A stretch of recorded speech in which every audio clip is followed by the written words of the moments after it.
My self Pooja Joshi, I am your educator. चलिए फिर शुरुआत करते हैं एक बेहतरीन सुबह के साथ। हम हैं, आप हैं और exercise surface area and volume. ठीक, जैसे हीरोस फॉर्मूला ऑलरेडी अपलोड हो चुका है। आज हम करेंगे सरफेस एरिया एंड वॉल्यूम, जिसमें हम करेंगे 13.1 क्वेश्चन नंबर 1। इसको करने से पहले कुछ बातें मैं आपको बताना चाहूंगी कि क्यूबॉइड के बारे में ये एक्सरसाइज है, तो कुछ फॉर्मूले आप यहाँ पर नोट करेंगे।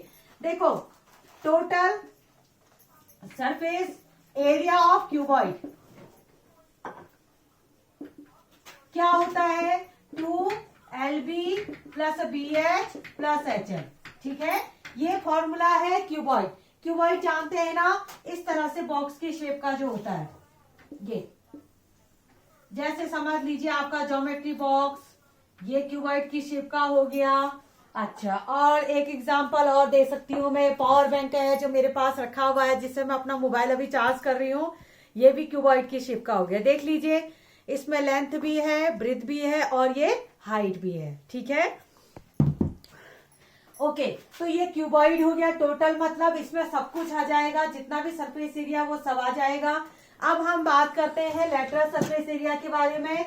लेटरल सरफेस एरिया क्या होता है? लेटरल सरफेस एरिया का मतलब है जिसका टॉप और बॉटम ना हो, है ना। Lateral surface area of cuboid 2L plus B और H। ठीक है, जैसे कमरा है, ये कमरा है जिसमें हम पिक्चर बना रहे हैं, वीडियो शूट कर रहे हैं। तो अगर इसका टॉप और बॉटम हटा दिया जाए तो ये क्या बन जाएगा? Lateral surface area. लेकिन अगर इसका बॉटम हटा दिया जाए तो मैं नीचे गिर जाऊंगी, है ना। तो ये काम नहीं करना है, मजाक, जस्ट जोकिंग। लेकिन अगर आपका कोई एक डब्बा हो, है ना, कोई एक बॉक्स है जिसका टॉप और बॉटम ना हो, तो वो किस तरह का दिखेगा? लेटरल सरफेस एरिया इसमें आ जाएगा। ठीक है, चलिए फिर आप करते हैं क्वेश्चन की ओर को। इन दोनों क्वेश्चनों को आप मेमोराइज कर लीजिए और कहीं पर आप नोट कर लीजिए, क्योंकि इन दोनों फॉर्मूले का यूज होने वाला है इस एक्सरसाइज में। ठीक है, अब कंसेप्ट आपके क्लियर होने चाहिए। अच्छा, एक बात और कर लें। जैसे समझ लीजिए, अगर मैंने आपसे कहा कि एक रूम है जिसमें फ्लोर तो है लेकिन छत नहीं है, मतलब आपका बॉटम तो है लेकिन टॉप नहीं है, तब आप कैसे करेंगे? तो इस वाले के लिए आप लगाएंगे, देखो पहले लेटरल कर लो। लेटरल करने से क्या हुआ? 4 दीवारी आ गई। इसका मतलब होता है 4 वॉल, 4 दीवारी आ गई, छत और बॉटम नहीं है। और अगर आप चाहते हो कि बेस को भी रखना, छत तो है नहीं, बेस भी आप रखना चाहते हो, तो बेस का फॉर्मूला L इंटू बी, क्योंकि बेस क्या होगा? रेक्टेंगल की शेप का होगा। रेक्टेंगल का एरिया लेंथ इंटू ब्रेथ। समझ में आया ना। चलिए, जैसे जैसे क्वेश्चन हम करते जाएंगे और कॉन्सेप्ट आपका बनता जाएगा यहाँ से। तो पहला क्वेश्चन हमारे स्क्रीन पे ये रहा। क्या है? एक प्लास्टिक का बॉक्स है जिसकी लेंथ, ब्रेथ और हाइट आपको दिया है। आपको बताना है, देखो लेंथ आपको दिया है, लिख लेते हैं हम 1.5 मीटर। ब्रेथ आपको दिया है 1.25 मीटर और हाइट आपको दी है 65 सेंटीमीटर। 65 सेंटीमीटर। अब ध्यान दीजिएगा, ये सब बोथ आर इन मीटर, ये दोनों मीटर में है, ये सेंटीमीटर, तो इसको भी आपको मीटर में बदलना पड़ेगा। कैसे करेंगे? आप 100 से डिवाइड करेंगे तो 0.65 मीटर। ठीक, अच्छा, अब इसका क्या करने के लिए? And open at the top, 2 लिख दिया मैंने। ओपन एट द टॉप, देख लेती हूँ मैंने कोई गलती तो नहीं करी क्वेश्चन लिखने में। ओपन, हाँ ठीक है, ओपन, छत खुली हुई है ना उसका। चलिए, तो यहाँ पर है कि यहाँ पर जो है वो टॉप से खुला हुआ है। इसका मतलब हमें क्या करना पड़ेगा? 4 दीवारी और सीधे बेस। ठीक है, तो कर्व लगा, लेटरल सरफेस एरिया और साथ में बेस को जोड़ दीजिए। ठीक है, तो यहाँ पर जो है कितनी शीट लगेगी? तो जितना एरिया होगा उतनी शीट लगेगी। तो यहाँ पर लिखेंगे द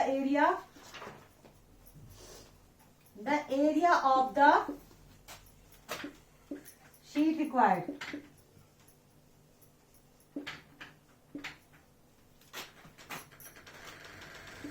कैसे करेंगे? देखो 2l प्लस बी, बाहर से h, ये कर्व सरफेस एरिया, और साथ में बेस के लिए एल बी, क्योंकि बेस क्या हुआ, रेक्टेंगल की शेप है और रेक्टेंगल का एरिया l इंटू बी होता है।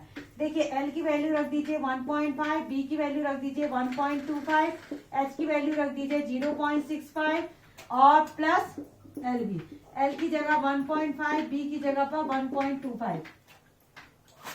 कैलकुलेशन कर दीजिए 2 इंटू, ये आ गया 5, 2.25 इंटू 0.65 प्लस 1.5 इंटू 1.25। फटाफट हमको कैलकुलेशन अब करनी पड़ेगी। ठीक, इन दोनों को कैलकुलेशन करते हैं, देखते हैं कितना आता है।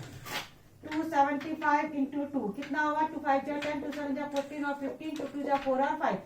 देखो 5.50 लिखने की जरूरत है नहीं, आप 5.5 लिख लो। कितना हुआ 5.5। इन दोनों को कैलकुलेट करके 5.50 आ रहा था तो मैंने 5.5 लिख लिया। इसको 65 से मल्टीप्लाई कर दो।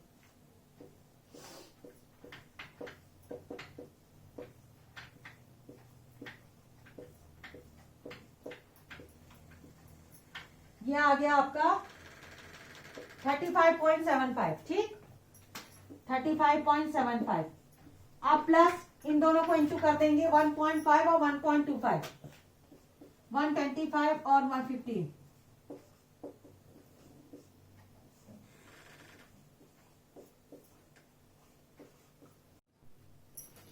चलिए इन दोनों को ऐड करके हमारा आ गया 5.45। ठीक है, ऑलरेडी मैंने आंसर लिखा हुआ था ताकि कहीं गलती ना हो जाए। 5.45 मीटर स्क्वायर जो है हमारा इसका एरिया आ रहा है। तो ये पहला वाला पार्ट आपका हो चुका है। अब हम करते हैं सेकेंड पार्ट। ठीक है,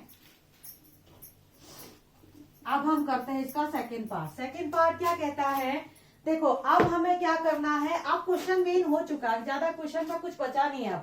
अब आपको टोटल कॉस्ट कितनी होगी ये बताना है। तो टोटल कॉस्ट कितना होगा, तो total cost of sheet is equal to क्या होगा, कॉस्ट कितनी होगी, यानी कि 5.45 इंटू 20 रुपीज, मल्टीप्लाई करो कितना हुआ, 2 5 जा 10। देखिए आप टोटल कॉस्ट ऑफ सीट कैसे निकालेंगे, ये बार बार मेरा वीडियो बंद हो जा रहा, शायद मुझे लग रहा है स्टोरेज फुल हो गई इसीलिए प्रॉब्लम हो रही, थोड़ा सा मैनेज करोगे आप। हैं, देखिए हम मल्टीप्लाई कर देंगे टोटल कॉस्ट ऑफ शीट निकालने के लिए पर मीटर स्क्वायर के रेट से इसको मल्टीप्लाई कर दीजिए। तो यहां पर आया 2 5 जा 10 यानी कि 109। चलिए दोबारा कर लेते हैं इसको, 545 और 2 से मल्टीप्लाई, 2 5 जा 10, 2 5 4 जा 8 और 9, 2 5 जा 10, 109.00 पॉइंट, 2 डिजिट पहले पॉइंट लगा दोगे तो 109 रुपीज। बस ये आंसर हमें मिल गया।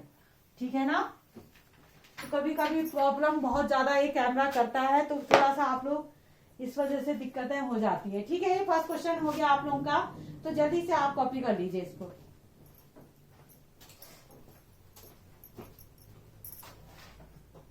मैं कैसे खाऊंगा, मैं कैसे खाऊंगा, उसमें बैठा था आपके बर्बन बिस्कुट।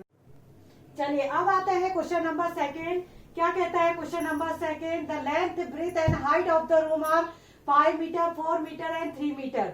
ठीक है, find the cost of white washing the wall. White wash करने का खर्चा बताइए। केवल क्या करनी है, आपको करना है wall of the room and the ceiling. ठीक है, छत भी करनी है तो आपको 4 दीवारी और छत, 4 दीवारी के लिए कर्व सरफेस एरिया, छत के लिए एलबी, बस यही करना है आपको। तो सबसे पहले सरफेस एरिया क्या क्या होगा, 2l प्लस बी, बाहर से h, ये कर्व सरफेस एरिया, और छत के लिए एलबी। ठीक है, अच्छा 2l की वैल्यू देखिए यहाँ पर है आपकी 5, b की वैल्यू है 4 और हाइट है 3 और प्लस एलबी। इसमें कैलकुलेशन थोड़ा सा कम है, पहले वाले में कैलकुलेशन कुछ ज्यादा था। देखो ये आ गया आपका 9 और ये आ गया 3 प्लस 20, तो ये आ गया 9 2 जा 18, 18 2 जा 30, 18 3 जा 54, ये आ गया 4 और 7, ये आ गया इतना मीटर स्क्वायर, 74 मीटर स्क्वायर। ठीक है, यहाँ पर कैलकुलेशन हमने सही किया कि नहीं आए देख लेते हैं। 5 और 4 9, 9 2 जा 18, 18 और 3, ठीक है, प्लस और प्लस 20। ठीक है, अभी तक तो सब सही लग रहा है। अब हमें कॉस्ट निकालनी है। देखो 7.50 पर मीटर स्क्वायर, यानी 1 मीटर स्क्वायर का रेट आपको दिया है। तो यहाँ पर आप लिखोगे total cost of white washing.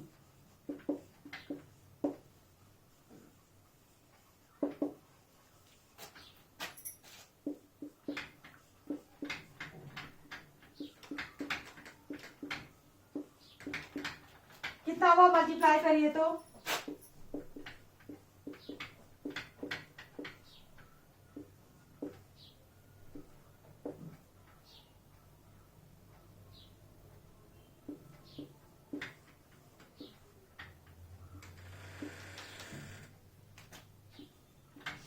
ये आ रहा है 555.00 रुपीज, यानी कि 555 रुपीज।